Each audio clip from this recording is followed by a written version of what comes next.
Muito bem, gente. Bom dia a todos. Sejam muito bem-vindos e a gente vai, nosso terceiro encontro, né? São 6 que a gente programou. Sistema músculo-esquelético, né? Eu acho que é sempre um dos que a gente fica esperando, quem é da área do yoga em especial, e a gente vai começar a abordar, então, algumas coisas ligadas, né, ao sistema muscular e ao sistema esquelético, que obviamente trabalham em conjunto, que na verdade não seria nem só esses dois, né? Aqui deveria entrar nervoso, aqui entra hormonal. Na verdade, os sistemas todos trabalham sempre de uma forma única, de uma forma conjunta e não numa forma individual, né? Trabalhamos com eles de forma individual, basicamente pela questão didática, principalmente, mas eu estou tentando trazer essa observação um pouco mais holística do corpo como um todo, né? Então, normalmente, a maioria das aulas de anatomia ou de biomecânica começam geralmente com essa aula, né? Músculo esquelético, depois trazem, às vezes, respiratório, nervoso, eu inverti um pouco, porque a gente vai usar muito do nosso, principalmente nervoso, nesta aula de hoje. Então, alguns conceitos que nós trabalhamos na aula de nervoso, a gente vai usar demais aqui, e inclusive questões do respiratório também. Mas eu preferi começar com o respiratório por uma questão de yoga mesmo, né?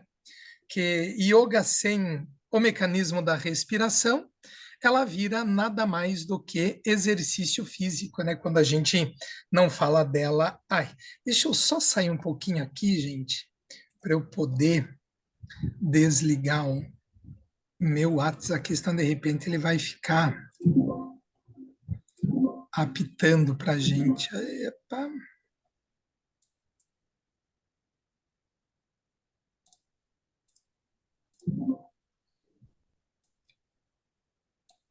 Esqueci de. Aí.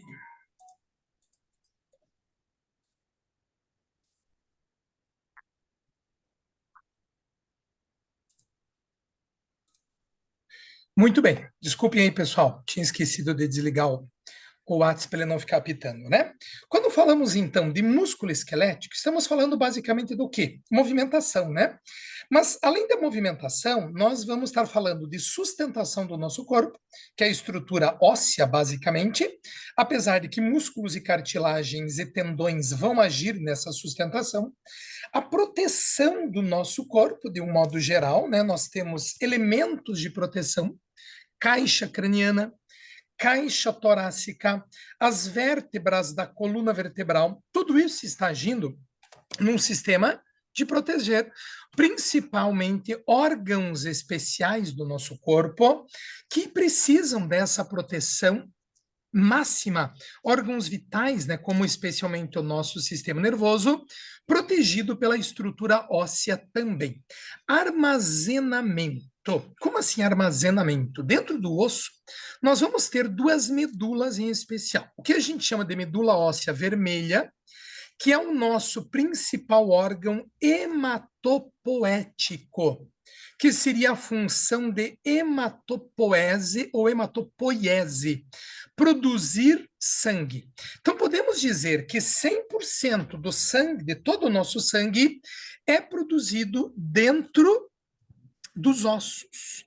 Um pouquinho do sangue, 1% é produzido pelo baço, mais 1% ou 0,5% produzido no fígado, mas a maior parte, ou seja, a totalidade do nosso sangue, vai ser produzido dentro dos ossos, no que nós chamamos de medula óssea vermelha. Quando eu falo sangue, é todo ele.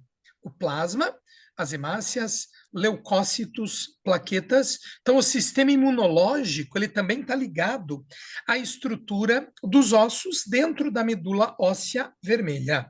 E o osso também ele tem o armazenamento de gordura, que é o tutano, na medula óssea amarela. É muito comum uma confusão, vocês talvez já tenham ouvido falar, eu mesmo já ouvi, dizer que os leucócitos, por serem mais amarelados, brancos, são produzidos na medula óssea amarela. e as hemácias produzidas na medula óssea vermelha. Isso não existe, tá?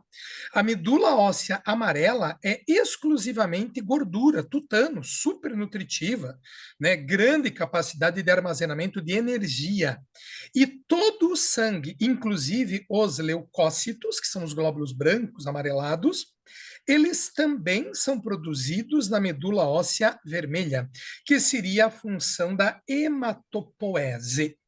Os nossos ossos, eles fazem parte de um tecido conjuntivo. Então, nós temos 4 tecidos no nosso corpo, 4 grandes tecidos, que é o tecido epitelial, o tecido conjuntivo, o tecido muscular e o tecido nervoso. O tecido ósseo, ele está dentro dos conjuntivos, então é o conjuntivo ósseo, o conjuntivo cartilaginoso, que são variedades de um tecido maior, chamado de conjuntivo.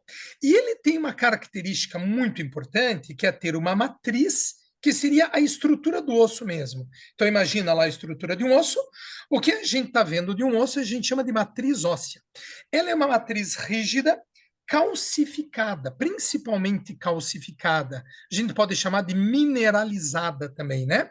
Porque não é só cálcio, mas principalmente cálcio e fosfato constituem os cristais de hidroxiapatita, que são os elementos que vão constituir a estrutura de um osso. Mas não é só estrutura mineral. Tem muita fibra colágena no osso também. Então existe uma parte orgânica de um osso. Por isso que um osso, ele não é como esse lápis que eu tenho aqui. Se eu fizer uma mínima força no lápis, ele quebra, porque ele é muito rígido. Já o osso não, eu poderia envergar o osso. O osso é maleável. E essa maleabilidade de um osso é devido exatamente às fibras colágenas que a gente vai ter no osso numa determinada proporção, tanto de cálcio, fosfato e colágeno, sempre numa proporção específica. Qualquer mudança nessa proporção pode levar à fratura. Tanto a hipermineralização, que é o excesso, portanto, de sais de cálcio e fosfato, deixa o osso muito rígido e mais quebradiço, como a descalcificação óssea, que seria, né, por exemplo, a osteoporose, que seria o principal caso de desmineralização. Mas a mudança na estrutura de colágeno no osso também, às vezes, deixa o osso um pouco mais amolecido. É comum em doenças como o raquitismo, que pode estar relacionado à falta da vitamina D, à vitamina A, que leva a uma patologia chamada de osteomalácia, ossos amolecidos. Às vezes comum nas crianças, e aí o peso do corpinho da criança sobre a perninha vai deixando as pernas tortinhas, arqueadas, né? Porque o osso está muito amolecido, ele não está com a rigidez, então ele não tem a estrutura para sustentar o corpo sobre o osso, a ação da gravidade, na verdade, né? E o ossinho da perninha, às vezes, vai ficando mais tortinho. Isso é comum no raquitismo, né, numa doença relacionada à carência da vitamina D, mas pode ocorrer em outras disfunções também, inclusive a vitamina A, tá? Pode levar a essa patologia que a gente pode chamar de osteomalácia, né? Seria uma desmineralização e uma disfunção nas fibras de colágeno do osso também, já que vitamina A, vitamina C, super importantes como precursores de colágeno, né? Então, a principal vitamina que estimula a formação de... As duas principais vitaminas que estimulam a formação de colágeno no nosso corpo é a vitamina C e a vitamina A. Tá? Então, entre outras funções que essas vitaminas têm, né? Mas uma delas é serem precursoras do colágeno. Outra característica do osso é que ele é altamente vascularizado, tem muito vaso sanguíneo na estrutura do osso, exatamente para que ele possa produzir o sangue, né? Como a gente falou, e esse sangue todo passar para o corpo inteiro, a produção do nosso sangue. Os principais ossos produtores de sangue é aqui do peito, ó, o osso externo, o osso da bacia, né, o conjunto dos ossos da bacia, e os ossos da cabeça, que são os ossos que a gente chama de ossos chatos. São os principais produtores de sangue, mas todos os ossos produzem sangue, especialmente na cabeça dos ossos. Então vamos lá, cabeça do fêmur é uma região também de alta produção de sangue. Quando a gente fala de algo conhecido como transplante de medula, do que nós estamos falando então? Transplante de medula é retirar de dentro do osso de alguém as células, que seriam células embrionárias ou células da medula, e transplantar essas células para uma outra pessoa. Não tem nada a ver com a medula raquidiana, que está lá nas costas. Nada a ver. Então, com uma agulha, fura-se o osso ilíaco, o osso da bacia, fura o osso mesmo, e tira as células da medula óssea. Essas células são purificadas, tratadas, enfim, vão passar por uma série de mecanismos e depois serão injetadas via corrente sanguínea no receptor, e aí elas vão migrar para as regiões onde existiu lá a leucemia, enfim, né? É um processo bem longo, né? Isso tudo, mas é um mecanismo que ocorre aí. Então, cuidado com isso também. E, de novo, estou falando porque eu já vi em jornais aqui em Curitiba, tá, um jornal local, falando uma época de campanha de doação de medula. E aí o jornal fez aqueles infográficos super bonitos, né? Uma seringa girando no ar, e aí a pessoa girando e tal, e aí a seringa vinha nas costas da pessoa e tirava a medula da pessoa para depois fazer a doação, né? E aí, obviamente, que ninguém ia fazer doação de medula. Não tem nada a ver com isso. É no osso, e hoje em dia, inclusive, nem mais a punção é feita no osso. As pessoas normalmente tomam um medicamento, as células da medula óssea vão para a corrente sanguínea, tira o sangue da pessoa, filtra o sangue da pessoa, e estas células são transfundidas. Então, hoje em dia, nem a picada, digamos assim, que é dolorida, né, no caso do osso, nem isso mais é feito para o transplante de medula, né, muito mais sofisticado. Talvez em alguns casos ainda seja necessário, mas de um modo geral, acho que nem isso mais é necessário no transplante de medula óssea. Gente, qualquer coisa que queiram perguntar, super à vontade para interromper, tá bom? Lá dentro dos nossos ossos, nós vamos observar basicamente três células que estão dentro da estrutura do osso. A gente precisa falar nelas, porque isso aqui é base para a gente entender o restante da nossa aula. Existem células do osso que a gente chama de osteoblasto, que são células jovens ou embrionárias, que se transformarão em osteócitos, que são as células adultas. Então, o osteoblasto produz osso, ela vai se transformando em osteócito, que é a célula madura, que formará a matriz óssea, e depois tem uma outra célula chamada de osteoclasto. O osteoclasto é uma célula de renovação óssea. Ele tira o osso velho para que o osso novo possa entrar no lugar deste osso velho. Então, a base do estudo do tecido ósseo e a base da aula que nós vamos falar e a base das aulas de yoga, para quem é professor de yoga, está relacionada a estas células aqui. Por isso, tínhamos que falar um pouco a respeito delas, das células do tecido ósseo. Então, os osteoblastos, eles estão na periferia do osso. Na medida que os osteoblastos amadurecem, se transformam em osteócitos dentro do osso aqui, ó. Isso aqui seria a matriz óssea, parte do osso mesmo, rígida, calcificada, mineralizada, com fibra colágena. E os osteoclastos estão aqui. Só que o osteoclasto, ele se desloca. Ele é uma célula que anda e faz fagocitose, como macrófagos, que é o que normalmente nós mais conhecemos. Inclusive, a origem é a mesma dos macrófagos. Derivam de células do sangue que se transformam em osteoclasto. Então, toda vez que eu vou submeter os meus ossos, os nossos ossos, a alguma ação, seja ela natural da gravidade, seja ela de fatores mecânicos, ação de um exercício físico, a ação da contração muscular na isometria, no exercício de yoga, a ação da força muscular na posição de Utkatasana, na posição da cadeira, por exemplo, os nossos ossos, eles sofrem essa ação. E o tempo inteiro eles estão sendo remodelados, que é esse modelo mecanostato de 1964, isso já é bem estabelecido.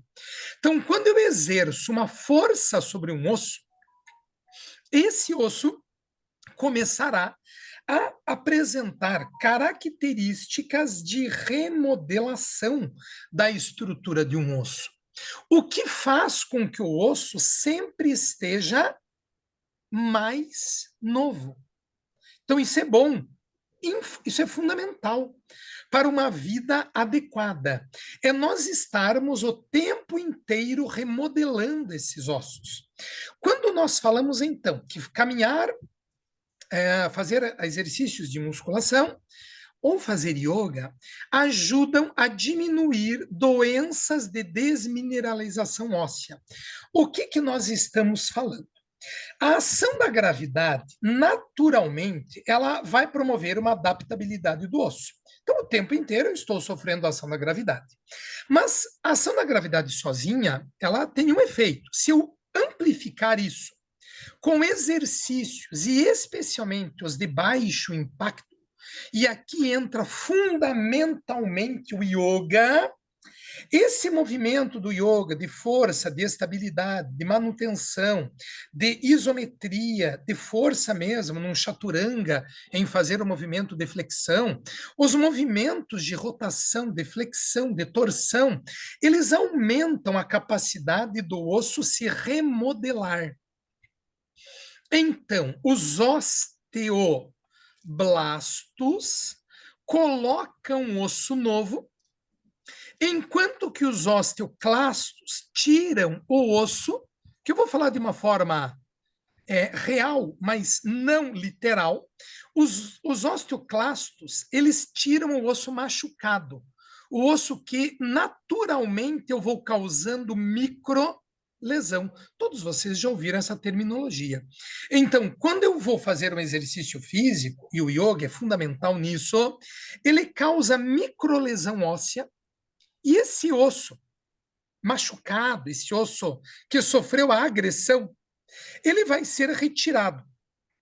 Os osteoclastos tiram esse osso velho e os osteoblastos depositam osso novo. Pô, que legal!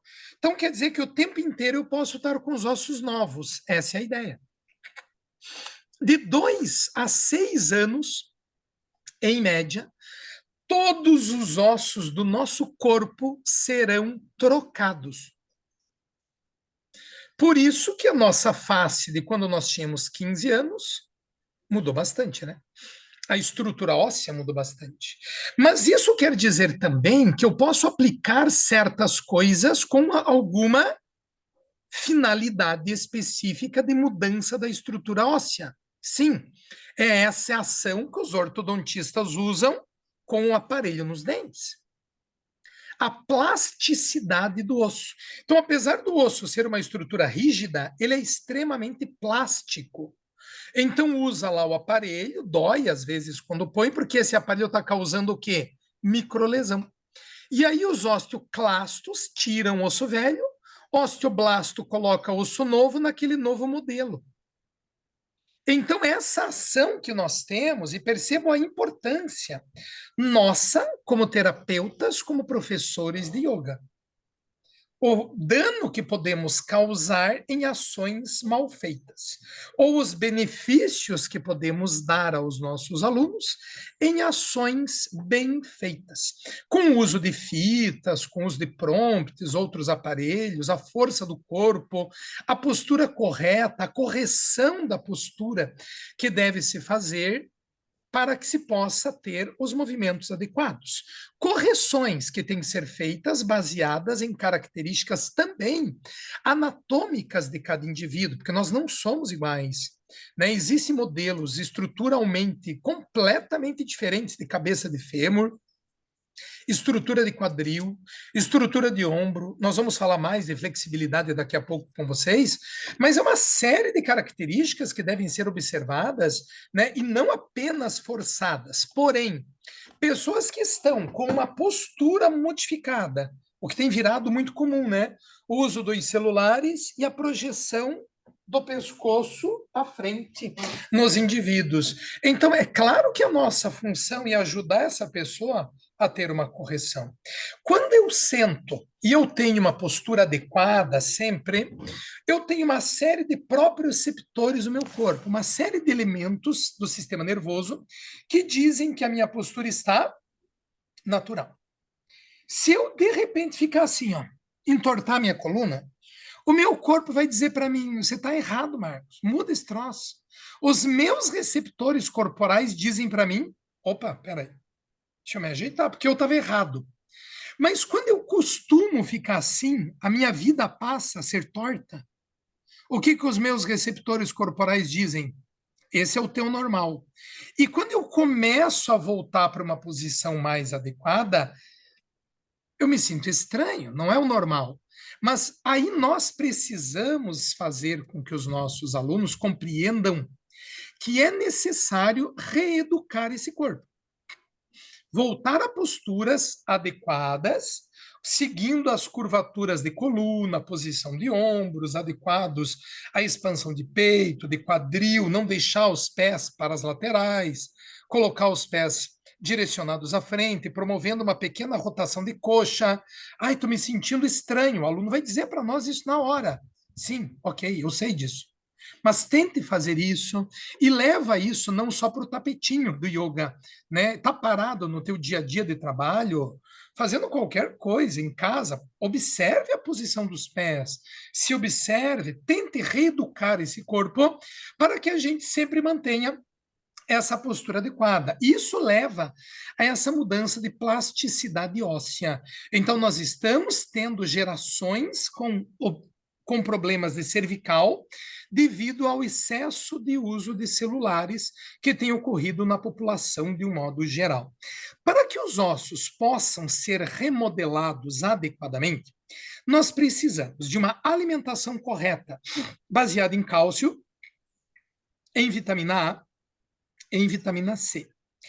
Cálcio e vitamina D têm uma relação muito direta que todos nós também conhecemos. A vitamina D, ela não é produzida pelo sol, né? Outra coisa que é importante falar, e muita gente depois vai ver essa aula, além de nós que estamos aqui, né, fica gravada, a vitamina D, nós temos que comer vitamina D. O sol não produz vitamina D. O sol ativa a vitamina D. Mas se eu não comer vitamina D, não adianta eu pegar sol, não vai mudar nada. O sol não vai produzir a vitamina D. Então, ela é ativada na nossa pele por enzimas especiais que existem ali, e isso é super importante. Então, eu preciso do sol também, mas antes eu preciso comer os alimentos naturais ricos em vitamina D, a nossa alimentação básica geral. Além disso, nós precisamos de hormônios especiais que vão atuar nesse processo de ação dos osteoblastos e dos osteoclastos.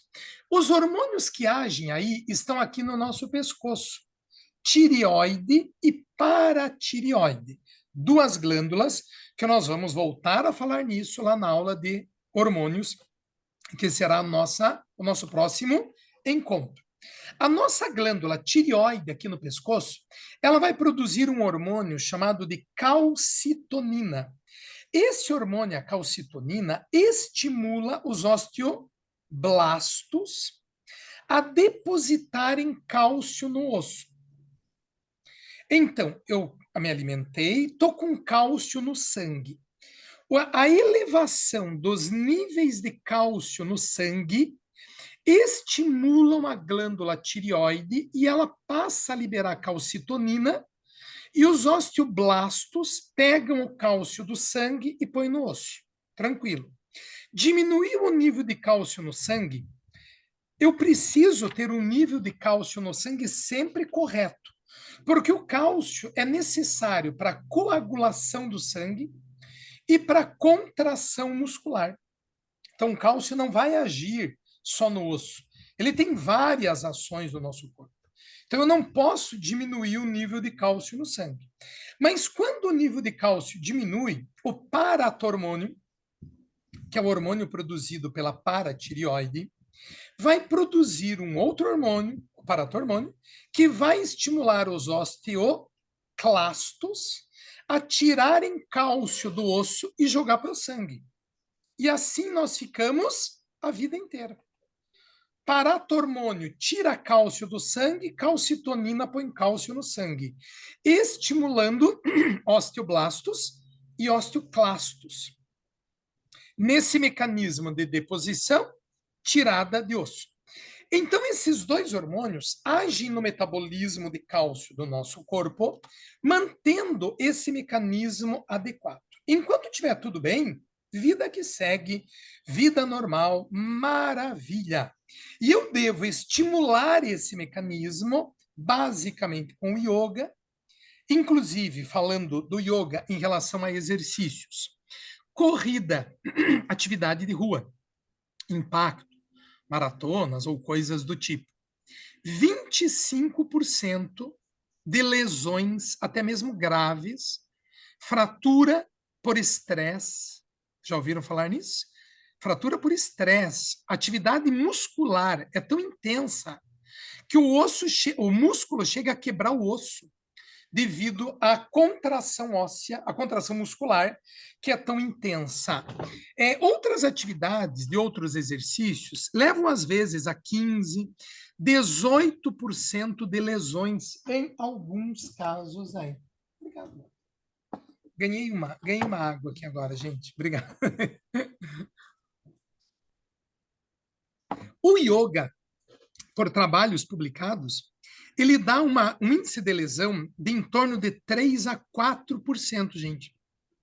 Então, não há exercício se eu levar o yoga apenas pensando como atividade física, que foi um trabalho feito, eu vou deixar depois nas referências. Não passa de 4% o índice de lesões no yoga. Mas veja, existe lesão, mas é muito baixo. Então, se eu pegar essa gama de atividades físicas que muitos médicos, fisioterapeutas, profissionais da educação física indicam para pacientes que estão com osteopenia, que é a perda de massa óssea, que vai evoluir para uma osteoporose se nada for feito, como estão as figurinhas que eu coloquei aqui nesses slides para vocês. Porém, de todas essas atividades, a mais segura e a que dá resultado tão melhor quanto, vou repetir, dá resultado tão melhor quanto musculação, corrida e outras atividades é o yoga. O yoga, sozinho, diminui osteopenia. Sozinho. Não preciso? Não, não preciso.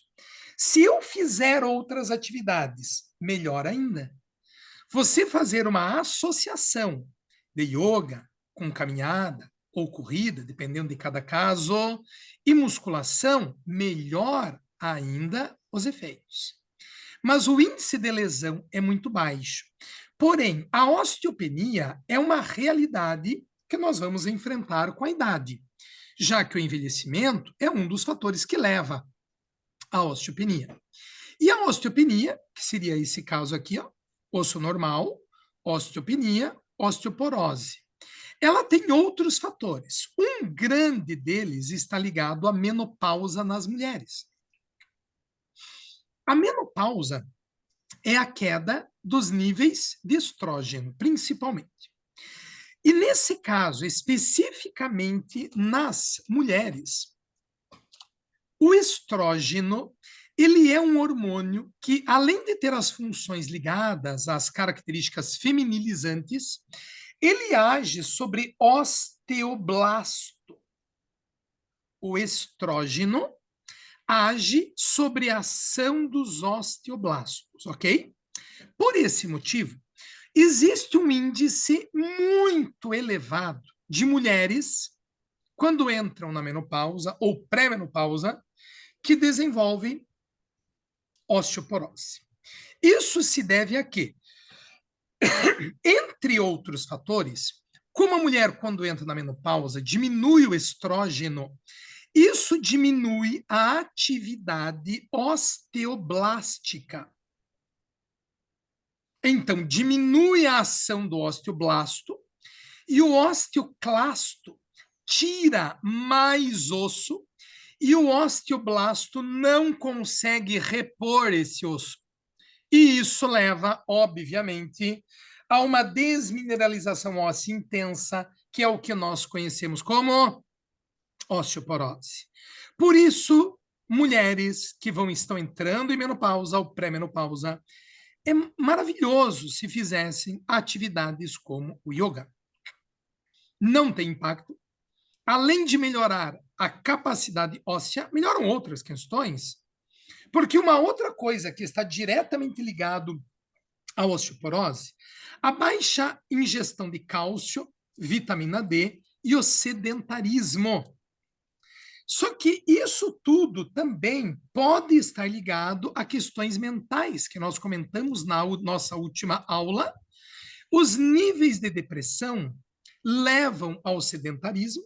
O sedentarismo vai levar à obesidade, que vai levar ao aumento da pressão, que vai levar ao diabetes e que vai levar à osteoporose. Portanto, é um pacote de coisas que as pessoas precisariam entender que a solução para todas essas, ou para a grande maioria dessas patologias, está na mudança de comportamento e de modo de vida. Alimentação mais adequada, diminuição do sedentarismo, a busca por atividades complementares que possam reduzir esse tipo de ação. Sendo que a maioria dos remédios para a osteoporose, eles agem nos osteoblastos, para melhorar a atividade osteoblástica, que está reduzida na maioria dos casos de osteoporose. O uso de medicamentos como corticoides, excesso de álcool, tabagismo, acidifica o sangue. A acidificação do sangue também pode levar à desmineralização óssea, levando a comprometimentos da estrutura óssea, osteopenia e osteoporose. Tranquilos até aqui, gente? Posso ir seguindo? Estão me acompanhando? Tudo de boa? Gente, qualquer coisa, chamem aí. Esse é o mecanismo de ossificação. Então, os nossos ossos, eles se formam a partir da cartilagem. A cartilagem hialina, ela vai sendo substituída por tecido ósseo. Então, quando nós estamos na barriga da mamãe, o nosso esqueleto é 100% cartilaginoso. E aí esse esqueleto naturalmente vai sendo substituído por osso e nós vamos mudando a estrutura do nosso esqueleto. Mas as nossas cartilagens, elas são muito importantes no nosso sistema músculo esquelético. Cartilagem faz parte do esqueleto também. A nossa cartilagem, diferentemente do tecido ósseo, ela é um tecido de baixíssima atividade metabólica, por não possuir vasos sanguíneos. Então, ele é um tecido não vascularizado e não inervado. O tecido ósseo também não tem nervo nele. Mas o tecido ósseo tem nervo no entorno dele, que é o periósteo. Por isso, se eu der um chute em algum lugar na canela, vai doer. Mas não é que o osso tenha nervo. O que existe nervo é por fora do osso. Mas a cartilagem, além de não ter inervação, ela não tem vascularização. E é claro que, como não tem vascularização, a recuperação é sempre muito mais difícil. E é por isso que pessoas que têm lesões graves no tecido cartilaginoso, muitas das vezes, acabam tendo que recorrer às próteses, porque é muito difícil o tecido cartilaginoso recuperar. Vejam, é muito difícil, não é impossível. A recuperação pela falta de vascularização. E também a região do corpo que mais sofre com isso é quadril, porque na região do tornozelo a cartilagem consegue regenerar com uma capacidade bem grande. No joelho, um pouco menos. E no quadril, muito pouco a regeneração. Porém, uma das características que aumenta a capacidade de regeneração do tecido cartilaginoso é atividade articular. Então, que não seja atividade de grande impacto, para que não cause mais lesão nessa cartilagem que porventura já tenha alguma lesão, o yoga e outros movimentos articulares ou outros exercícios cuidadosos vão estimular a melhoria do tecido cartilaginoso. Então, nós podemos estar agindo de forma extremamente importante na melhoria da qualidade do tecido articular, do tecido ósseo e do tecido muscular com as nossas práticas integrativas e o yoga de um modo geral. Então, esse é o tecido cartilaginoso visto em microscopia. Nós temos o pericôndrio na parte externa, que é onde o tecido cartilaginoso é sustentado. Então, a sustentação da cartilagem vem pelo pericôndrio, que nutre as células do tecido cartilaginoso. Já o tecido ósseo, ele vai ser cheio de buracos dentro dele, por onde passaram vasos sanguíneos. A nossa cartilagem, as nossas cartilagens, dividem-se em 3 tipos básicos. A cartilagem elástica, aqui da orelha, bem flexível. A cartilagem hialina, que ela é dura, ela é rígida, mas ela existe principalmente no esqueleto do embrião. A traqueia, os anéis da traqueia e tecido respiratório. A maior parte das cartilagens que nós estamos falando, que são aquelas que nós temos preocupação especial nas aulas, nas nossas atividades, estamos falando de cartilagem fibrosa. Ela é uma cartilagem muito forte, ela é formada por uma cápsula de tecido conjuntivo, e dentro dessa cápsula nós temos um líquido, que é o líquido sinovial, que é o exemplo que eu trouxe da cartilagem sinovial. Esse líquido articular, ele é um líquido que está sendo renovado constantemente, e ele lubrifica a cartilagem quase atrito zero nesta região da cartilagem. Então, articulação é um termo anatômico que significa o espaço entre os ossos. Então, a articulação não é a cartilagem. Esse espaço articular, que é um termo também bem comum da gente usar, o espaço articular é preenchido pela cartilagem. E dentro da cartilagem, esse fluido que funciona como um amortecedor de impacto e, ao mesmo tempo, lubrifica completamente as articulações. Numa articulação da coluna, eu tenho esse movimento para as laterais, mas principalmente para frente e para trás. Por isso, dependendo do caso, se uma pessoa tem uma lesão na coluna, ela pode fazer yoga. Uma hérnia deve e vai ajudar muito. Apenas tem que ser muito bem controlado os movimentos que se faz. Uma pessoa com osteoporose, ela deve fazer yoga, como a gente comentou? Sim, pode. Porém, os cuidados são muito grandes, especialmente flexões à frente e preocupação em danos na lesão lombar e até lesões graves na lombar. Portanto, uma pessoa com osteoporose que nos procura para tratamento, ajuda na questão de melhoria do caso, maravilhoso.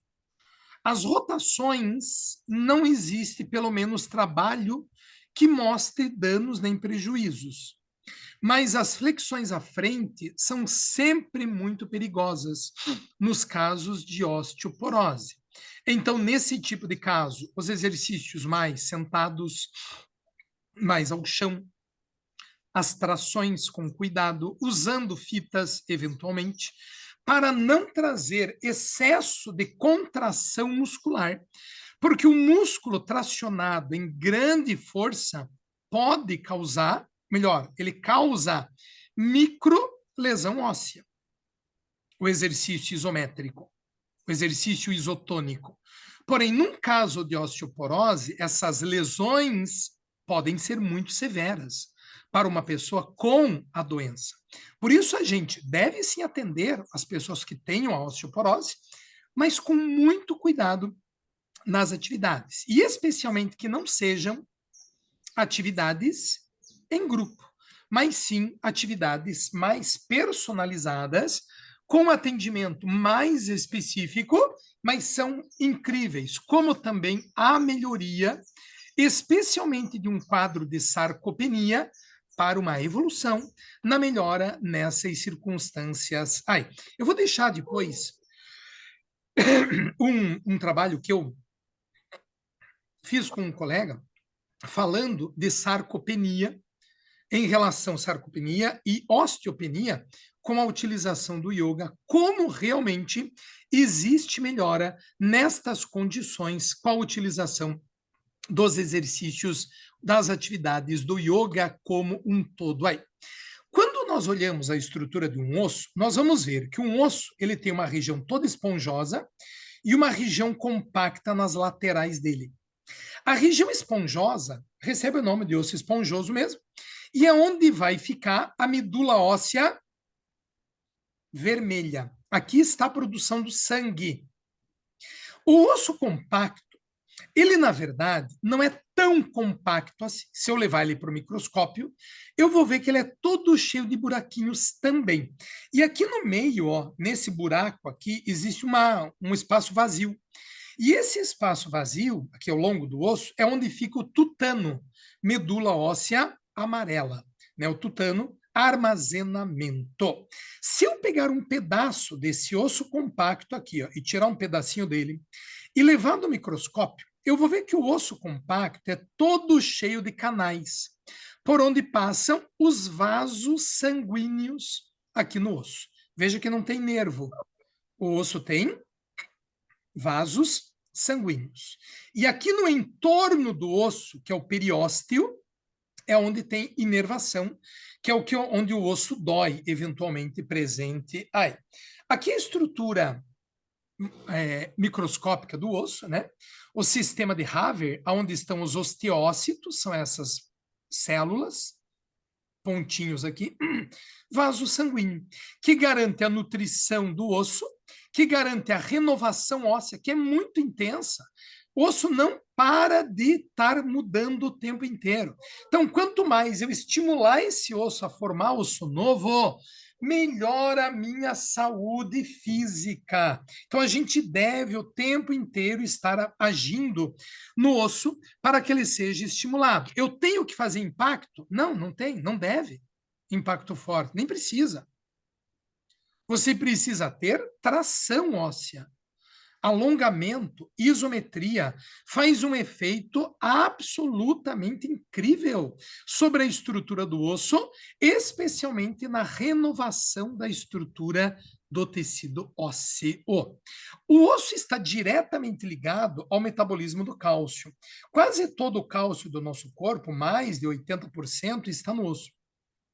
E ele fica colocando e tirando osso, cálcio do osso, jogando para o sangue, jogando para o osso, pela ação hormonal, pela ação da alimentação e das células osteoblastos e osteoclastos que a gente falou com vocês há pouco. Tranquilos até aqui, galera? Vou seguir com o tecido muscular, então, tá? Vamos lá. O que nós temos de músculo? Aqui está um pedaço, um fascículo muscular. Aqui está um osso. E percebam que os músculos não se ligam no esqueleto diretamente. Sempre entre músculo e osso tem um tendão, estrutura de um tendão. Então, toda a força exercida por um músculo, ela sempre terá que ser sustentada por um tendão. Por isso, as lesões de tendões são sempre muito severas, porque a força que os tendões precisam suportar é muito grande. E o que que é um tendão? O tendão, ele vem dessa projeção que está envolvendo o músculo. Então, em volta do músculo existe um tecido. Esse tecido, ele vem aqui para dentro do músculo também, que é um tecido que nós temos ouvido muito a se falar nele, a fáscia. Então, é exatamente a fáscia interna, a fáscia profunda, mais a fáscia que envolve externamente, que é a fáscia lata, constituem a estrutura desse tendão, que é um tipo de tecido conjuntivo que vai formar o tendão. A tração do tendão, ela é mais forte do que um cabo de aço. Proporcionalmente falando, o tendão tem mais resistência do que um cabo de aço.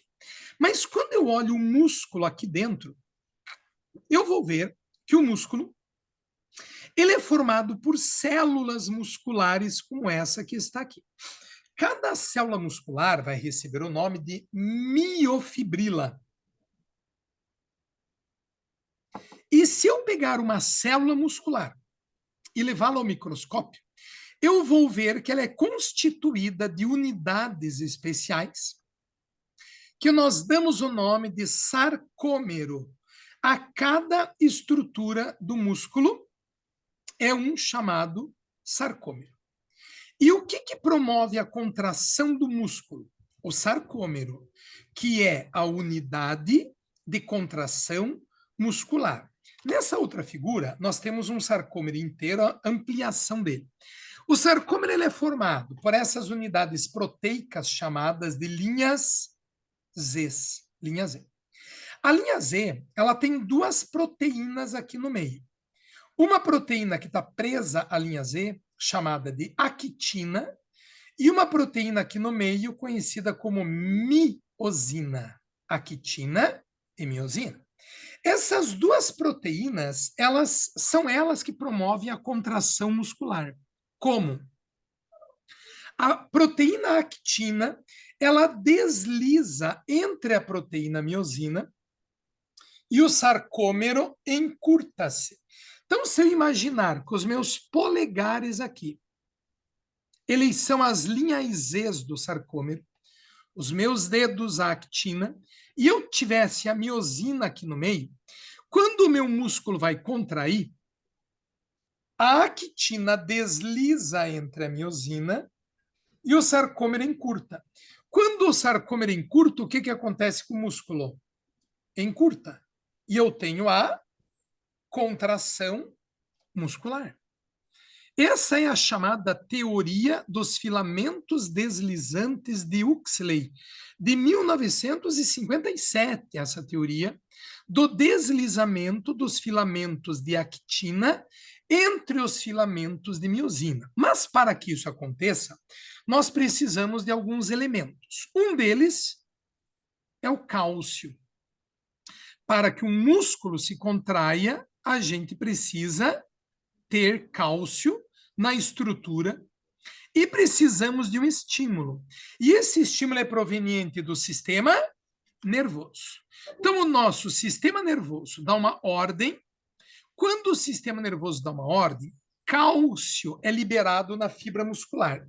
E quando o cálcio é liberado na fibra muscular, ele vai fazer com que a miosina comece a quebrar moléculas de ATP, trifosfato de adenosina, que nós falamos lá na aula de sistema respiratório. E quando o ATP é quebrado, ele libera energia no músculo. E a energia que é liberada faz com que os filamentos de actina, esses em azul, deslizem sobre os de miosina por essas ligações químicas aqui, ó, que são chamadas de pontes cruzadas. A actina desliza entre a miosina e o sarcômero vai encurtando. Um músculo é formado por centenas e milhares de sarcômeros. Encurta, encurta, encurta, encurta, encurta, encurta, encurta, encurta, encurta, encurta, e o músculo inteiro encurtou. Isso é a contração muscular. Então, esse é o mecanismo que determina como que o músculo promove o seu encurtamento. E uma vez que o músculo contraiu, ele pode ficar contraído durante quanto tempo? Eu consigo manter a minha mão contraída? Eu consigo manter a minha mão contraída enquanto eu estiver liberando cálcio para o músculo e enquanto eu estiver tendo gasto de energia. Acabou a energia. Minha mão não tenho mais como manter a contração muscular. Então, contração muscular, ela é sempre dependente de energia. E olha que legal, né? Às vezes a gente está num tapetinho de yoga e começa a pingar suor, sem sair do tapete. Mais do que, às vezes, fazendo uma atividade aeróbica sequer. Por quê? Porque a gente gasta muita energia para manter aquele músculo na posição, na contração adequada, no movimento que eu quero, no movimento isométrico, na postura determinada do yoga. Então, existe um gasto de energia para se manter as contrações musculares, esse déficit, esse gasto de energia que vai se ter aí. Aqui a mesma figura, só mostrando aqui a célula muscular, ó, a quitina e miosina, e esse conjunto de quitina e miosina forma um fascículo muscular. Esse fascículo muscular forma um músculo. Então, quando eu faço uma atividade de isometria ou força, seja ela qualquer, existe aumento de massa muscular? Sim. Porque toda vez que eu causo alguma lesão muscular, especialmente pelo movimento de força, o nosso músculo tende a fazer reparo. E esse reparo é produzir maior quantidade de filamentos de actina e de miosina. Não existe multiplicação de célula muscular. A musculatura estriada, ela não se multiplica, raramente. Nós até temos células satélites no músculo, que podem até reparar um músculo lesionado. Mas quando nós aumentamos a massa muscular, o aumento da massa muscular não é por aumento do número de células, mas é por aumento da quantidade de filamentos de actina e de miosina dentro da estrutura do músculo. São 3 tipos de músculos, basicamente, que o nosso corpo vai ter. A musculatura estriada cardíaca, que existe exclusivamente no coração, o miocárdio. A musculatura esquelética, que são os músculos todos que nós temos pelo nosso corpo, músculos da face, da mão, membros superiores, membros inferiores, e a musculatura lisa, que é a musculatura das vísceras, por exemplo, dos vasos sanguíneos, musculatura que nós temos também nos vasos sanguíneos.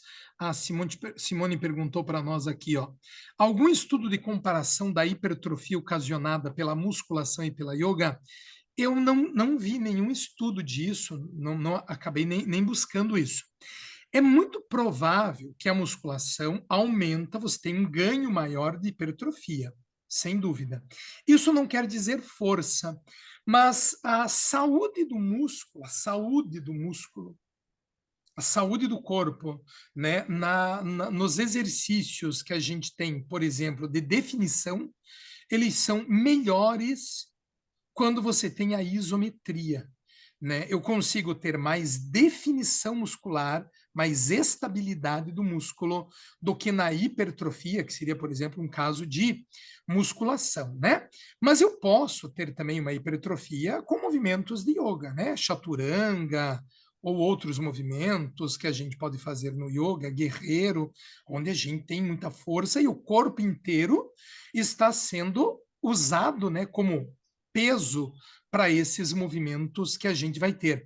Eu realmente não vi nenhum trabalho, até uma coisa interessante, né, para a gente pesquisar. Eu vou fazer esse trabalho e depois eu mostro para vocês se eu achar alguma coisa com certeza aí.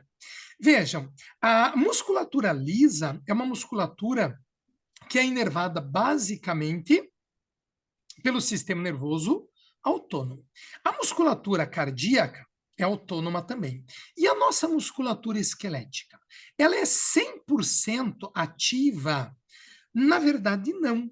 Né? Nós, por exemplo, que agora estamos sentados, deitados, em pé, em qualquer posição que eu esteja agora, quantos músculos estão contraídos no meu corpo? Um monte de músculos. Mas eu não estou pensando para que esses músculos estejam contraídos. Isso é o que nós chamamos de tônus muscular e é controlado pelo sistema nervoso autônomo, porque eu não estou pensando para que esses músculos venham a se contrair, né? Então, de um modo geral, nós dizemos que a musculatura esquelética é uma musculatura que é controlada de forma voluntária, mas não 100% voluntária. E o mais legal dessa conversa, que é onde eu quero chegar aqui nessa figura, é que os movimentos da musculatura estriada esquelética, eles são todos aprendidos. A gente não nasce sabendo movimentar a musculatura estriada esquelética, salvo dois movimentos. Um, que é o nenê fecha a mão, ele nasce sabendo fazer isso. E o outro é o movimento de sugar. São os dois únicos movimentos que nós, seres humanos, nascemos sabendo fazer. Os outros são tipo boneco de posto. Depois vai aprendendo a fazer. Então, todo nenê, ao nascer, ele fecha a mãozinha, que inclusive é uma manobra, né, que o médico faz quando a criança nasce, manobra de Apgar, coloca o dedo e espera que o bebê feche a mão. Se o nenê não fechar a mão e não tiver uma força mínima, pode se suspeitar de algum dano nervoso, dano muscular, né? E depois a gente vai aprendendo a movimentar dedos de forma regular, a fazer movimentos precisos, como desenhar as letras, a pintura, os movimentos de precisão, ou os movimentos todos que nós fazemos, são movimentos 100% aprendidos. Por isso que normalmente, as pessoas aprendem primeiro a correr, depois andar. Porque correr é mais fácil do que andar. Correr basta você primeiro, nenê, né? Inclinar o corpo para frente e vai correndo. Andar exige uma série de posturas do corpo, de contrações e de coisas que precisam ser aprendidas para que a gente possa desenvolver os movimentos. Isso explica a contração muscular no Nauli, que a maioria das pessoas não consegue movimentar essa musculatura do abdômen naturalmente, sim, mas treinando até consegue fazer a rotação abdominal. Perfeito. Né? Tudo que eu comece a treinar, os nossos músculos vão aprender. Veja, não é um movimento natural o Nauli, né? Ninguém nasce com esse movimento de forma natural. Mas eu vou estimulando, eu vou aprendendo, eu posso começar primeiro a aprender a movimentar músculos de baixo, musculatura intermédia, musculatura superior, e depois começar a fazer os movimentos de rotação. Toda a musculatura estriada do nosso corpo, ela pode ser ensinada, sempre poderá ser ensinada, e obviamente com a ação do sistema nervoso que determina esta movimentação em especial. São dois tipos de variáveis que nós temos na contração muscular. A isométrica, que é a tensão muscular ou força exercida sem mudança de comprimento. Iso igual metria de comprimento. Isométrica, comprimento é o mesmo. O comprimento não muda, mas a tensão muscular muda. Então, mantive meu braço parado aqui. Eu posso contrair mais ou menos. Manter o braço parado é uma coisa, contrair a musculatura é outra. Então, isometria, eu tenho que ter contração do músculo. Não é apenas manter o músculo parado, é fazer força. Mas o músculo não muda o movimento, o tamanho do músculo mantém-se o mesmo. Mas eu levo contração para esse músculo, eu levo ação para esse músculo aí. Quando nós falamos nas contrações isotônicas, iso igual tônus seria a tensão. Então eu tenho força, movimento, muda. Então, quando eu faço movimento, eu estou fazendo contração isotônica. Essa contração isotônica, ela pode ser uma contração concêntrica ou excêntrica. Concêntrica, encurtamento do músculo. Excêntrica, o alongamento. E aí a gente vai ter que falar um pouco mais da parte da fisiologia. E por isso também eu falei para vocês lá da teoria dos filamentos deslizantes de Huxley que nós conversamos com vocês. Quando eu faço uma contração muscular, eu tenho deslizamento dos filamentos de actina entre miosina e o músculo contrai. Ok. Mas quando eu alongo o músculo, isometria, e eu contraio o músculo, como é que a gente explica isso? Não tinha explicação. Não tem uma explicação muito clara. Até hoje, as explicações não são absolutas. Porque quando eu faço esse movimento, gente, é tranquilo de explicar. Mas quando eu faço um movimento excêntrico e eu contraio o músculo, como que a gente explica esta contração? Porque o deslizamento não vem, o músculo está esticado. E como é que eu consigo manter força nesta ação? Vamos ver isso, que é uma nova ideia que se tem sobre esse mecanismo. Então, aqui é só repetindo o que a gente viu ali, né? A contração isotônica pode ser concêntrica ou excêntrica, e a isométrica, onde eu tenho, portanto, o movimento de isometria. Na contração excêntrica, eu sempre consigo ter mais carga. Mais carga. Então, se um halter, para eu baixar o halter, eu consigo suportar 15 quilos. Para eu levantar o halter, já mudou tudo. Não consigo os mesmos 15. É diferente a contração. Então, na excêntrica, eu consigo mais peso, mais carga. Por isso também, quando vamos fazer atividades de yoga, alunos mais novos que têm dificuldade, é sempre melhor eu começar com movimentos com esses alunos excêntricos. Eles vão fazer com mais facilidade os movimentos excêntricos do que os movimentos concêntricos, devido exatamente à possibilidade de carga.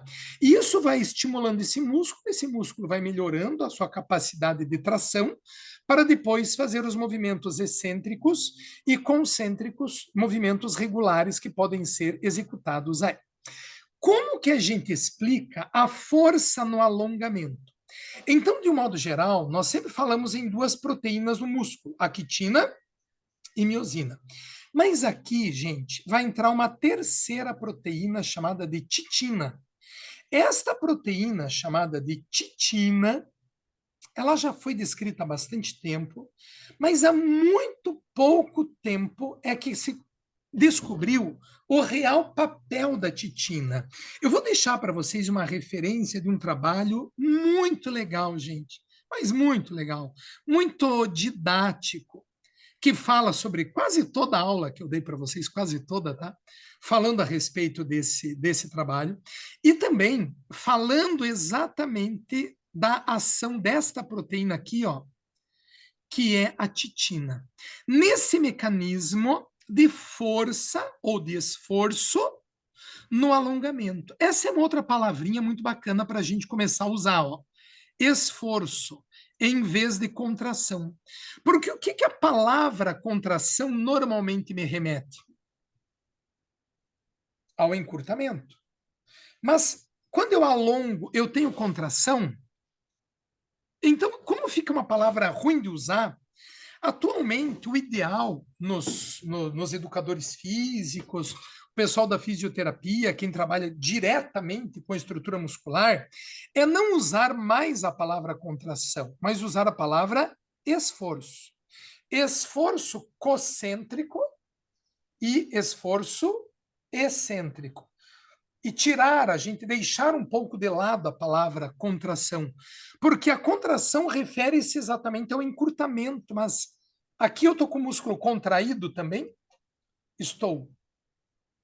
Só que ficou uma coisa difícil de falar, né? Ainda mais tantos anos a gente falando a mesma coisa. Então, o esforço do músculo, ele é feito por esta proteína chamada de titina, quando o músculo está excentricamente realizando esforço. Então, no esforço excêntrico, eu uso esse mesmo músculo aqui. E vejam, eu não estou falando dos agonistas e antagonistas, bíceps e tríceps, não. Estou falando só de um músculo, do bíceps. O bíceps ele tem esforço concêntrico e esforço excêntrico. No esforço concêntrico, teoria dos filamentos deslizantes de Huxley. A quitina desliza entre miosina, explica maravilha como que isto acontece na estrutura muscular. Mas, quando eu falo no esforço excêntrico, eu não tenho essa explicação. E a explicação vem através da proteína titina. Músculo sarcômero contraído, ó. A titina, ela parece uma molinha, ela fica enroladinha. Na medida que eu vou alongando esse músculo, e o tamanho do músculo vai aumentando aqui, ó, vou ganhando aumento do sarcômero, né? Sarcômero é a unidade de contração. Na medida que o sarcômero vai alongando, a titina, ela vai segurando esse músculo todo e dando mais força para a estrutura, garantindo força no esforço concêntrico também. Então, nós temos força na contração, mas mais força ainda no movimento excêntrico, executado por esta proteína chamada titina. Na verdade, é um conjunto de proteínas, né?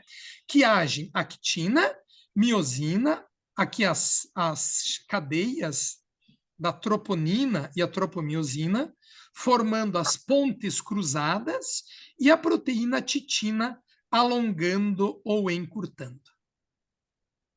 Deu para pegar essa ideia, pessoal? Eu quis trazer isso é uma coisa muito nova, tá? Os primeiros estudos que começaram a publicar isso, eles vêm de 2002, 2005, as primeiras publicações. Então é assunto recente, né? Quando a gente fala da ação da titina no mecanismo de força, ou melhor, de mecanismo de esforço muscular excêntrico. Então, nós temos muito gasto de energia no movimento de contração de força muscular excêntrica. Tá? Então, eu tenho exatamente um movimento de alongamento, mas de força nesse movimento também. Tranquilos? Vou seguindo aqui, gente. Aqui nós temos o mecanismo de energia do músculo, né? Uma base, tá? Então, a glicose que está no nosso sangue é usada no mecanismo da cadeia respiratória, que nós vimos lá na primeira aula. Por isso eu quis trazer aquele assunto lá na primeira aula, para a gente não ficar perdido aqui, ó. Então, aquele mecanismo, respiração celular, glicose, é usada oxidação fosforilativa dentro da mitocôndria, produz ATP, e o ATP é usado para a contração do músculo. Só que nesse processo existem algumas outras moléculas, como por exemplo a creatina. A creatina é uma molécula que pode ser fosfatada, então ela armazena energia. Então a creatina, ela age como o ATP, ela tem um papel semelhante ao ATP, fornecendo energia para o tecido muscular. E do nosso metabolismo, se nós não tivermos uma atividade aeróbia ou aeróbica, os dois termos são corretos, o meu corpo, se eu não levar oxigênio adequadamente para o meu músculo, os nossos músculos passam a fazer respiração anaeróbia e passam a produzir ácido lático. Esse ácido lático normalmente se transforma em lactato e liberam hidrogênios no músculo. E esse hidrogênio é um dos motivos da queimação, aquela ardência no músculo que fica eventualmente após exercícios, é devido normalmente há hidrogênios presentes no tecido muscular e a presença do ácido lático e do lactato. Só que esse ácido lático e o lactato, eles não justificam muito bem a dor muscular tardia. A dor muscular tardia, ela é muito provavelmente causada devido a microlesões no músculo, o que muitas vezes é bom. E também da produção de metabólitos que são gerados na célula muscular, que geram a dor muscular tardia, aquela dor que vem muitas vezes até 48 horas depois de um esforço muscular, normalmente de 24 a 48 horas. Ela pode ser minimizada se após um exercício muito intenso você fizer um aeróbico bem leve, porque aí você vai consumir o ácido lático do tecido, transformando esse ácido lático em energia durante o metabolismo celular que ocorre na estrutura das células musculares. Quando eu faço uma contração muscular, nós seguimos uma lei chamada lei do tudo ou nada. Uma das bases dessa aula que eu montei, pessoal, é um dos livros que eu sempre gostei muito, é o Anatomia do Yoga. Esse livro é muito bom. Né? Devemos ter na nossa prateleira, Anatomia do Yoga. Ele é um livro baseado em anatomia, é claro, mas o Leslie Kaminoff e a Emil Matthew, né, que são dois grandes autores dentro do yoga, traz um livro muito bacana, né? As explicações do Leslie, da Emil, são muito interessantes sobre anatomia. Tem uma nova edição que foi publicada agora no Brasil, se eu não me engano, julho ou agosto de 2023. Super recente, com capítulos bem atualizados de muita coisa, tá?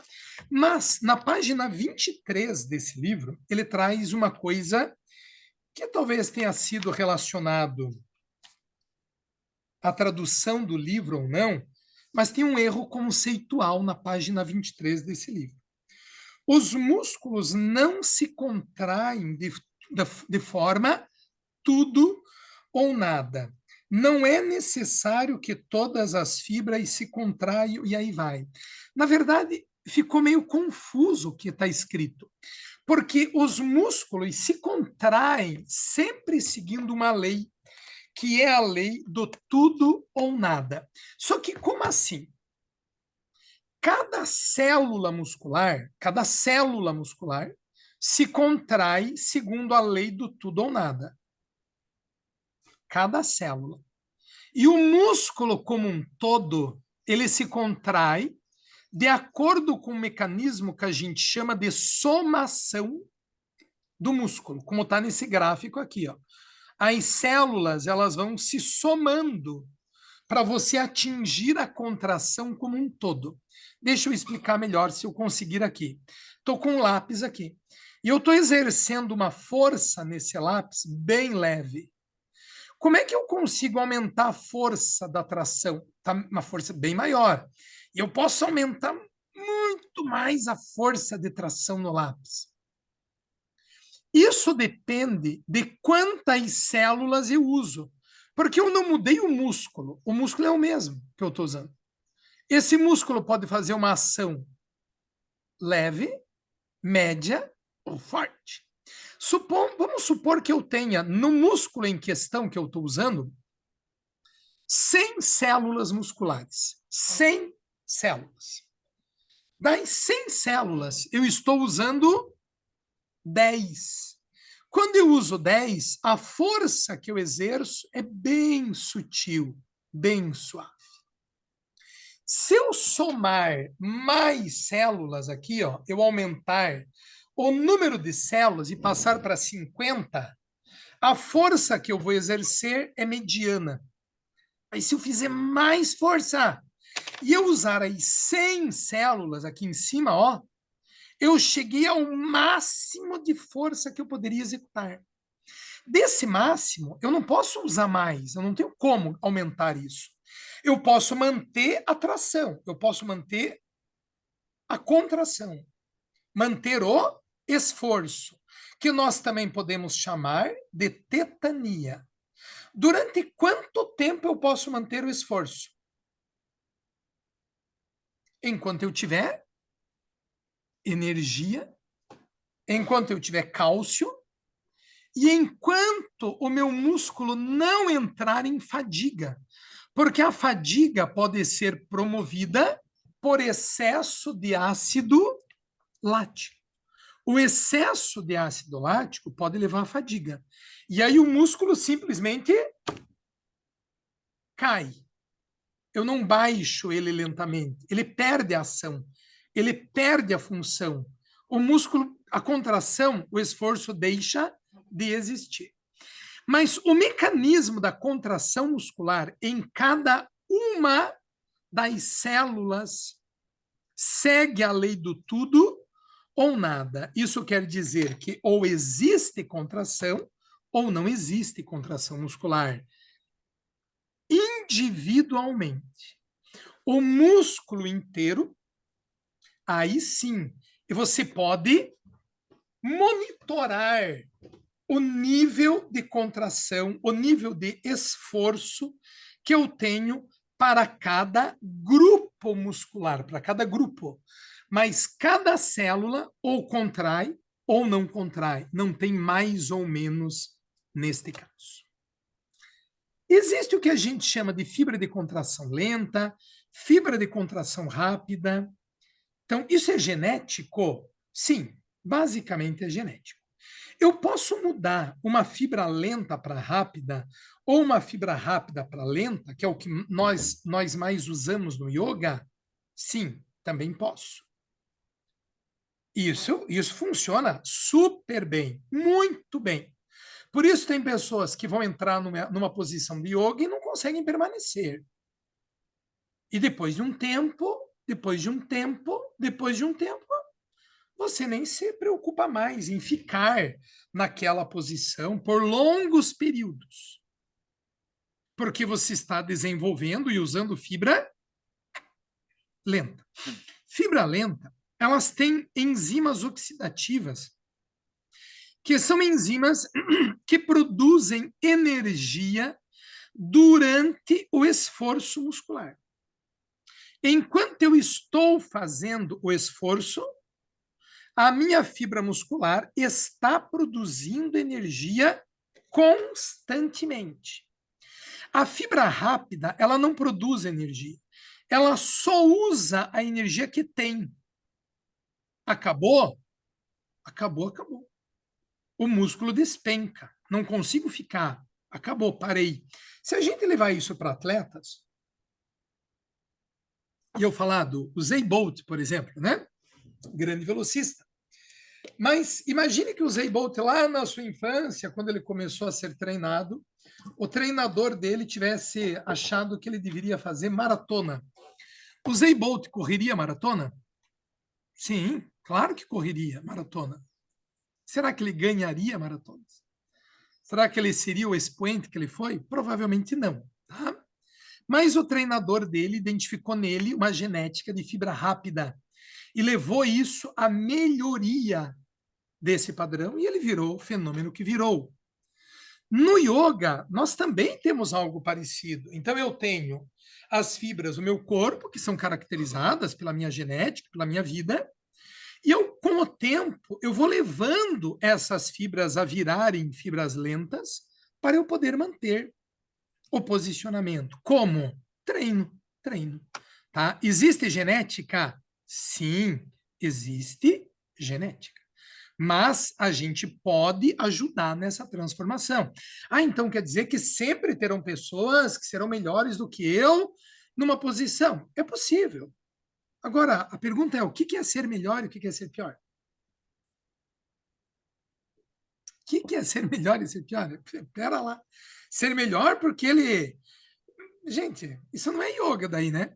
Tá? Aí nós mudamos de palavra.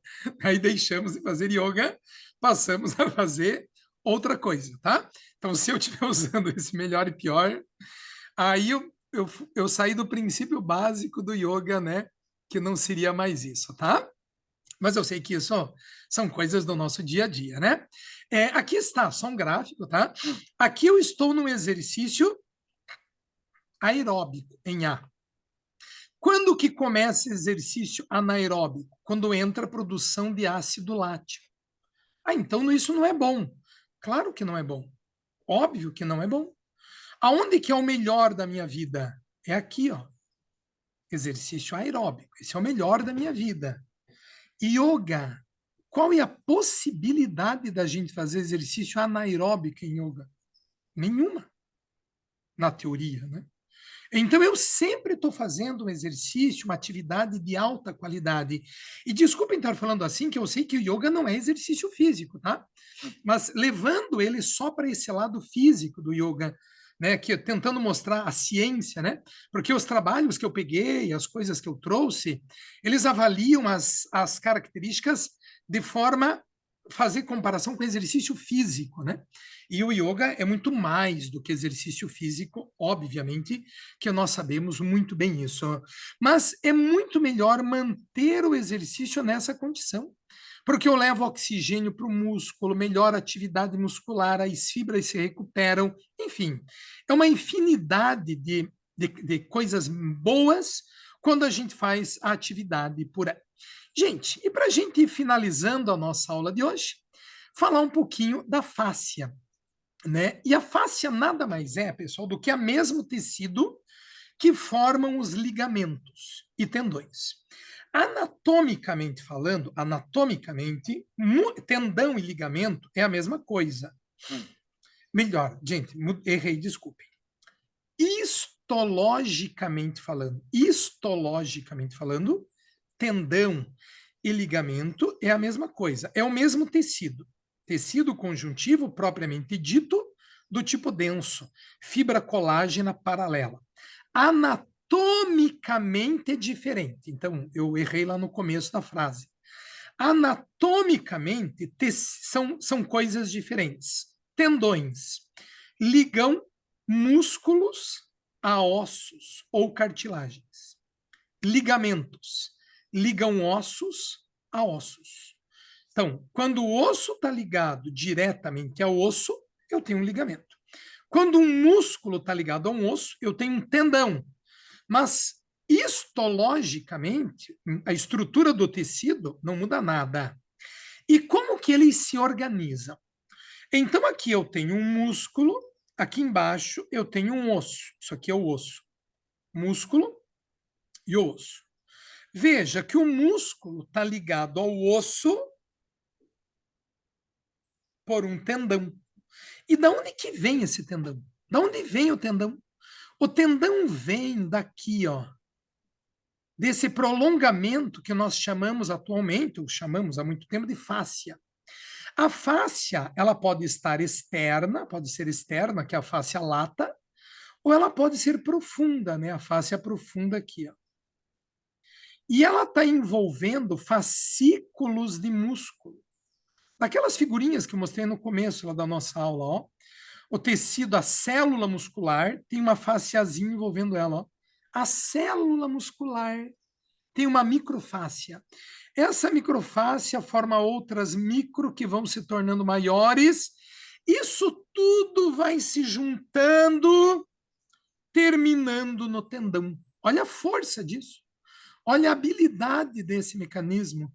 Então, quer dizer que essa fáscia, que esse tendão, ele tem conexão, inclusive, com a célula muscular. Sim, com a célula muscular. Por isso, não dá mais para a gente falar de músculo sem falar de fáscia, como falávamos há 10 anos atrás. Hoje não mais. Hoje tem congresso só para fáscia, só para discutir isso. Eu não vou discutir isso aqui, não é a minha habilidade, né? E nem teríamos tempo para esse tipo de discussão. Mas não tem como a gente também não falar mais a respeito disso nas aulas do yoga, no nosso dia a dia. A fáscia, ela está então aqui, ó. Essa estrutura seria a fáscia.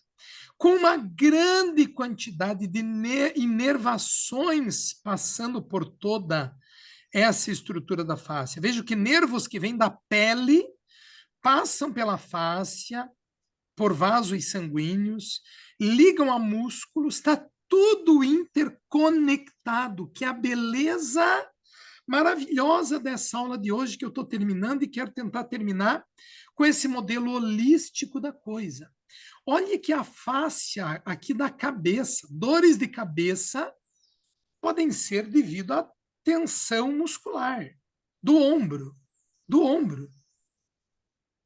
Nós conversamos na primeira aula que o diafragma está ligado ao assoalho pélvico pela fáscia toracolombar e que o diafragma está ligado à mandíbula por interconexões da fáscia que vem aqui. Então, meu mecanismo respiratório, meu movimento, meu alongamento, minha postura está ligada a conexões da fáscia. Então, essa cadeia miofascial é um modelo holístico de integração, de contração muscular do sistema músculo-esquelético facial. Músculo esquelético facial, e não só músculo esquelético, como normalmente a gente procura traduzir. Porque a fáscia está totalmente relacionada à contração muscular. Ela conecta todo o nosso sistema muscular através de proprioceptores, que é a posição no espaço. Como que o meu corpo está? O meu equilíbrio está ligado a receptores neuronais que estão embutidos no tecido muscular e na fáscia. Os nociceptores, eles detectam danos do tecido. E agora, o legal da aula e de tudo aí que eu espero que tudo tenha sido legal, tá? Mas vou tentar trazer alguma coisa final aí para a gente. Esses nociceptores, esses danos no tecido, eles estão diretamente ligados ao alongamento. Só para trazer uma desmistificação aqui, ó. O Yin Yoga, o yoga restaurativo, promove a liberação da fáscia? Eu já ouvi várias vezes, já muita gente me perguntar isso. Sim, sim. Mas a verdade, gente, que não é o Yin Yoga, o yoga restaurativo, o Hatha Yoga, Ashtanga Yoga, qualquer exercício, atividade, seja ela atividade física apenas ou não, promovem liberação da face. Tá? Não é o Yin Yoga que promove a liberação da face, não é o Hatha Yoga. Todas as formas de atividade muscular que eu tenha, eu vou estar promovendo essa liberação da face. Não é uma coisa absolutamente específica. O yoga, que tem aquele tempo mais demorado na prática, a princípio, os trabalhos que eu li, vários, dizem claramente que não muda nada esse tempo do Yin Yoga para a liberação da fáscia. Podem ter outras aplicações. Outras aplicações. Mostram que certas massagens, desde aqueles rolinhos que são usados, são até mais eficazes, eventualmente, do que apenas esses movimentos que levam a essa liberação. Não é uma coisa absoluta esses movimentos aí. A nossa flexibilidade, que está ligada à fáscia, a nossa flexibilidade, que está ligada aos nociceptores e aos proprioceptores, ela pode ser do tipo ativa ou passiva. Ativa, quando eu simplesmente aumento a amplitude, um movimento maior, nos músculos sem que eu tenha nenhum tipo de elemento externo. Nenhum tipo de elemento externo no movimento. A flexibilidade passiva é quando o meu músculo está parado e eu tenho a força da gravidade sobre o meu corpo, ou eu mesmo traciono o meu corpo, eu ponho a mão lá no meu tornozelo e puxo o meu corpo para baixo, ou eu uso uma fita, ou eu tenho um auxílio externo de alguém, de um orientador ou de um aparelho. Né? Seria a flexibilidade passiva. São os modelos de flexibilidade apenas aí. Então, por exemplo, em Padangusthasana, em pé, eu tenho ação, nesse caso, passiva, estou tendo força. Se tirássemos a mão daqui, eu teria o movimento ativo. Se eu tirasse a mão, passaria a ser ativo. Porque aí eu teria que fazer força nesse músculo. Aqui com a mão, estou segurando, ok. Consigo manter. Esse movimento, porém, ele é mais intenso do que se o mesmo movimento for feito deitado. E se eu tiver uma rotação de quadril, uma rotação da perna acima do quadril, mais fácil ainda. Porque agora eu tenho a gravidade empurrando para cá. Ó. Eu preciso fazer menos força, menos. Por isso, movimentos que ficam com um ângulo menor do que o ângulo do quadril, eles são mais difíceis de serem executados, porque você tem a gravidade empurrando essa perna para baixo, a necessidade de força. Então, em alunos novos, a gente deve tentar começar o quê? Exercícios deitados. Se não tiver amplitude de quadril, usa uma fita para trazer para cá, para primeiro começar a fortalecer, melhorar o alongamento, o desenvolvimento, para depois vir para essas posturas. Então, a gente tem que ter esse tipo de relacionamento para não trazer um dano, ou para não perder os alunos, de uma forma geral, os benefícios que a gente pode trazer, e às vezes você assusta, né, com certos tipos de situação que impossibilitam as práticas. E como a gente está falando na flexibilidade, e muitos dos casos de yoga que nós conhecemos, que recebemos alunos, o aluno vem para nós por quê? Porque ele quer ganhar flexibilidade. Isso é o que normalmente grandes deles vêm. E onde que está a flexibilidade? Ela está em regiões do músculo chamado de fuso muscular. Esse fuso muscular, ele está ligado aqui, ó, dentro do músculo e da fáscia. Então, o fuso muscular ele está ligado ao músculo e está ligado à fáscia. E o órgão tendinoso de Golgi está ligado no tendão, que sai do músculo e liga no osso. São essas duas regiões que estão diretamente ligadas à flexibilidade. E isso está ligado a uma coisa chamada de reflexo de estiramento ou reflexo miotático. O reflexo de estiramento ou reflexo miotático é um sistema de controle do corpo quando eu executo um movimento muscular além daquilo que eu estou acostumado. Quando eu faço um movimento de flexão, um alongamento do meu músculo, além daquilo que eu estou acostumado, o meu corpo entende, aqueles nociceptores, os nociceptores, entendem que eu estou lesionando aquele músculo, ou estou correndo perigo. E quando eu estou correndo perigo, esses nociceptores do fuso muscular e do órgão tendinoso de Golgi mandam uma informação para o meu sistema nervoso central. E o meu sistema nervoso central manda uma resposta impedindo que esse músculo se alongue para protegê-lo. Para proteger. E a mesma coisa acontece aqui no tendão. Aqui no tendão.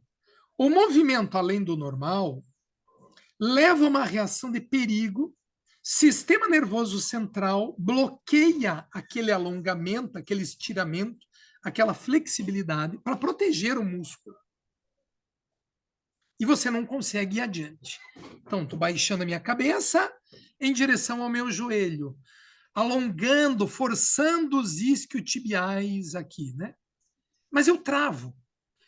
E eu começo a contrair os músculos da coxa, o quadríceps da coxa, os antagonistas. Por que isso?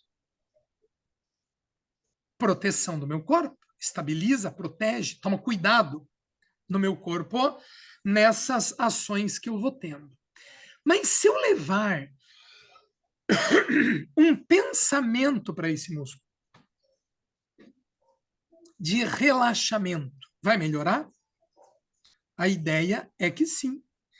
Isso seria a contratura muscular a contratura, na verdade, não se.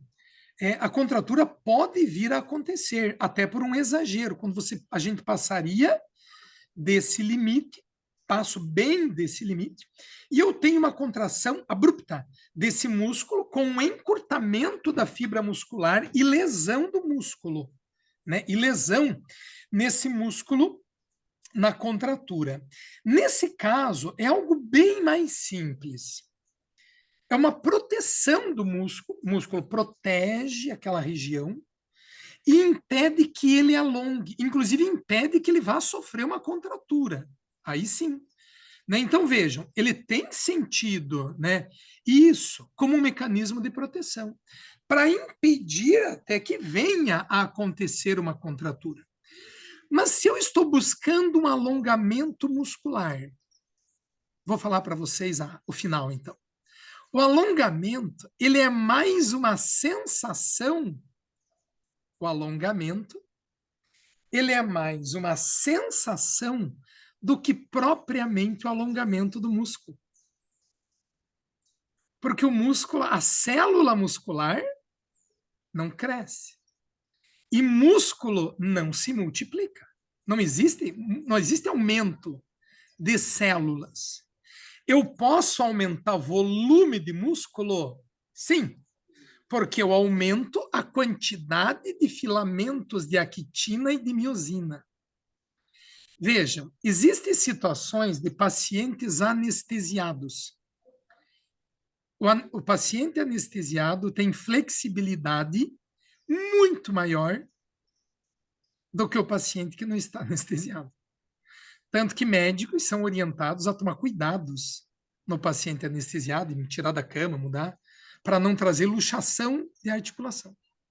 E por que ele consegue ter uma flexibilidade tão grande quando ele está anestesiado? E essa mesma pessoa, depois de sair da anestesia, ele não tem tanta flexibilidade. O músculo é o mesmo. O que ocorreu? O sistema nervoso parou de proteger aquele músculo. E a flexibilidade da pessoa como um todo, ele se tornou mais flexível. Não é incrível isso? Por isso, você levar informações para o músculo, na medida em que você está ganhando flexibilidade, relaxe o músculo, respire, vá com calma, não busque puxar com força, não queira ganhar alongamento, flexibilidade com muita atração. Vai devagar, vai deixando o corpo ceder, deixa o corpo ceder, perceba, mantenha, não fique lutando, não fique brigando com o músculo, tenha paciência com o músculo, permaneça na postura, pare de achar que você tem que chegar lá. Ah, eu não consigo pôr a mão no pé. Tudo bem, não precisa pôr. Vamos juntos, vamos devagar. O que você não pode é desistir. E às vezes na mesma aula, um aluno que não conseguia, e de repente ele pega no pé. Na mesma aula. Como é que ele conseguiu ganhar 10, 12 centímetros, 15 de flexibilidade em 40 minutos? O músculo cresceu 50 centímetros? O músculo alongou 15 centímetros? Não. Claro que o músculo não alongou 15 centímetros, é impossível. Simplesmente o sistema nervoso tirou aquela tração, aquele impedimento dele. E a gente consegue esses movimentos. Acho que isso é bem legal falar agora aqui, tá? Tem vários trabalhos que mostram isso para a gente poder realmente finalizar essa nossa aula falando aí da flexibilidade. Aqui é só o movimento neuronal, né? Então, eu quero movimentar músculos da coxa, ó. Então, a informação vem lá do meu cérebro, que tem uma região lá no cérebro, que é a região dos movimentos da coxa. Então, eu recebo a informação segue passando pelo mesencéfalo, ponte, medula, até chegar ao músculo. E assim o nosso corpo se movimenta de um modo geral. Perguntas, senhoras e senhores? Dúvidas? Posso ajudá-los em alguma outra coisa, gente? Foi tudo bem? Muita coisa? Pouquinho, né? Mas Pouquinho. é engraçado que a gente começou a nossa aula falando disso, né? Sim, Então, que bom, é isso mesmo. Entender exatamente. A gente essa. estava falando um pouco disso no começo da aula, né, Samuel? Sim, muito bom. Maravilha. Parabéns. Boa aula. Obrigado, Samuel. Parabéns. Alguma dúvida, Ju, Laura, Simone?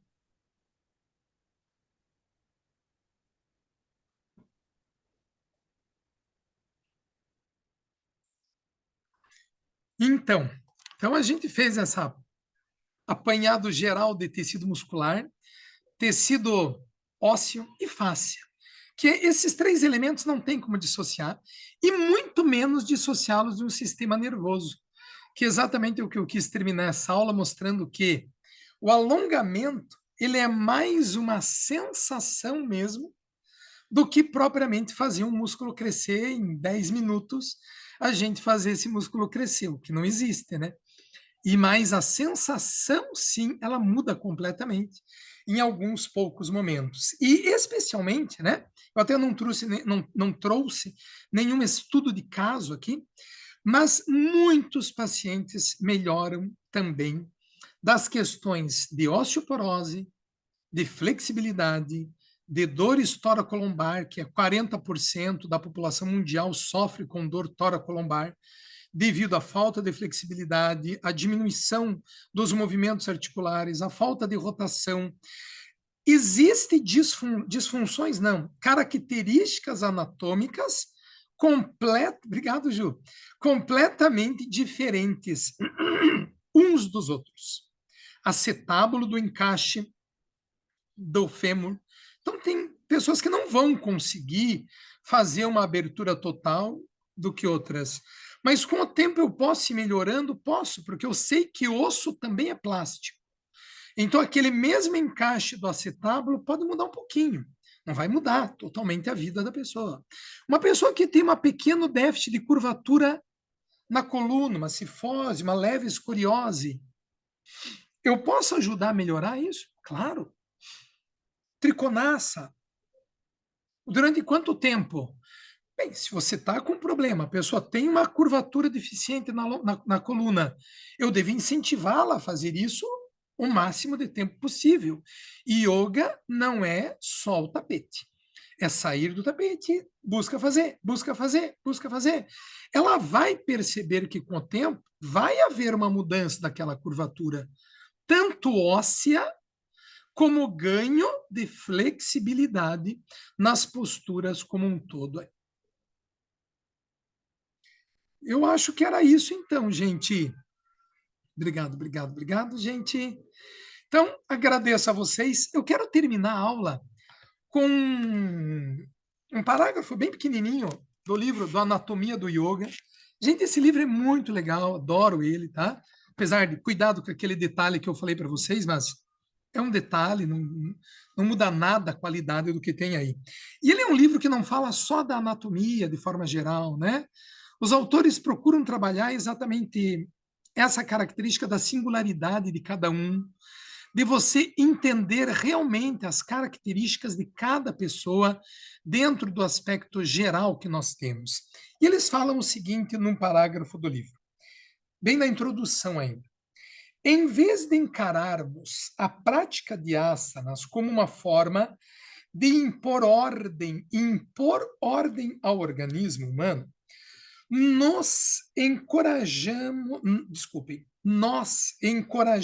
você a usar a postura como uma forma de descobrir a harmonia intrínseca já presente em você.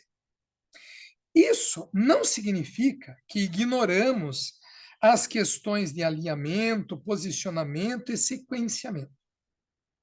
Simplesmente, acreditamos que a obtenção de um alinhamento adequado é um meio para um fim maior, não um fim em si mesmo. Nós não vivemos para fazer yoga. Fazemos yoga para que possamos viver. Viver mais facilmente, com mais alegria e mais harmonia. Não é bonito esse texto deles? Essa é a beleza do yoga que traz aí para nós. Gente, obrigado então pela presença de vocês, fico muito grato em poder compartilhar esse momento com vocês. Para mim é uma gratidão de verdade poder compartilhar e vocês me permitirem estar aqui falando com vocês aí, passando algumas coisas, tá bom? Obrigado a todos, tenham um ótimo fim de semana, domingo, aproveitemos aí o nosso fim de semana e sempre à disposição, qualquer coisa escrevam lá e depois eu publico a aula para vocês. Obrigado a todos, até mais vê-los, gente. Valeu, tchau, tchau.